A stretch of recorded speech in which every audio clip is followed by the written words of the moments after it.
अस्सलाम वालेकुम। मेरा नाम डॉक्टर समरीना सदफ़ है। मैं एज ए कंसल्टेंट पल्मोनोलॉजिस्ट काम कर रही हूँ। मेरा ताल्लुक़ गिलगित बल्तिस्तान में ज़िला गांचे के गांव वाड़ी से हैं। मैंने स्टडीज़ के हवाले से मैंने FSc Skardu public school and college Skardu से किया है। इसके बाद ग्रेजुएशन मैंने services institute of medical sciences Lahore से किया है और ट्रेनिंग के दौरान मैंने military hospital Rawalpindi, POF hospital Wah Cantt और यूप टीचिंग हॉस्पिटल एबटाबाद में काम किया है। मेरा पोस्ट FCPS तकरीबन 1.5-2 ईयर्स का एक्सपीरियंस है। मैंने Aga Khan medical centre Gilgit Covid ICU में काम किया है तकरीबन 1 ईयर और इसके अलावा यहाँ पे मैंने तकरीबन 6 मंथ्स हुए हैं। सिटी हॉस्पिटल मैंने जॉइनिंग दी है। मैं यहाँ की गिलगित बल्तिस्तान की पहली कंसल्टेंट पल्मोनोलॉजिस्ट हूँ FCPS। और पल्मोनोलॉजिस्ट सिंपल अल्फाज में माहिर अमराज सीना जिसको कहते हैं, सीने की मरीज़ों के बारे में मरीज़ों को देखते हैं, जिसमें मतलब पल्मोनोलॉजी जो ऐसा शोबा है जिसमें हम लंग्स के और फेफड़ों के मरीज़ों को चेक करते हैं। पल्मोनोलॉजी मेडिसिन का वो शोबा है जिसमें फेफड़ों के मरीज़ों के बारे में स्टडी किया जाता है और इसकी स्पेशलाइजेशन जो होती है इसको पल्मोनोलॉजिस्ट कहते हैं।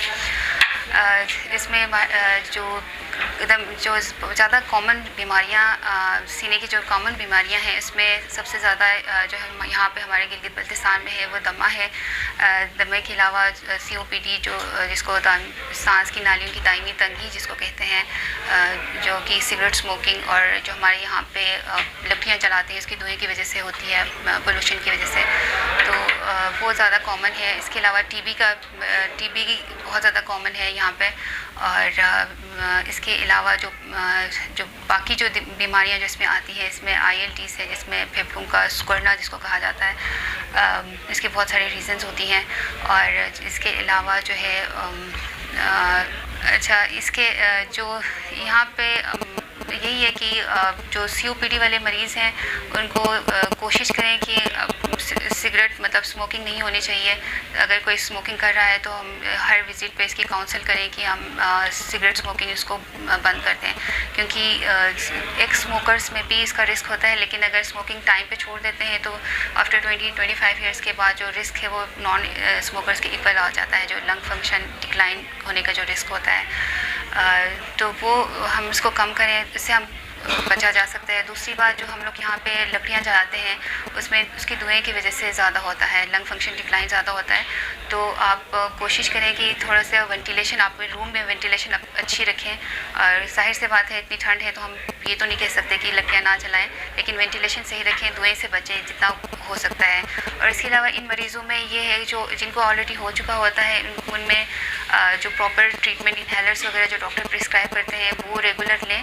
साथ में आप वैक्सीनेशन वगैरह इनकी होनी चाहिए, जैसे न्यूमोकोकल वैक्सीनेशन है, फ्लू वैक्सीनेशन ईयरली अक्टूबर में आप इनकी वैक्सीनेशन करवाएं और बाकी डाइट वगैरह का ख्याल रखें, कोविड वैक्सीनेशन इनकी करें, तो इस तरह से थोड़ा बेहतर हो सकती है। दमा तो दमे की जो ज़्यादा वजूहात है इसमें पोल्यूशन, एयर पोल्यूशन जो हम ज़्यादा हो रही है उसकी वजह से भी है, जेनेटिक्स भी होती है, इन्वायरमेंटल फैक्टर्स भी है इसमें, जिनका अगर फैमिली हिस्ट्री है दमे की घर में ख़ानदान में किसी को है तो उनमें ज़्यादा चांसेस होते हैं।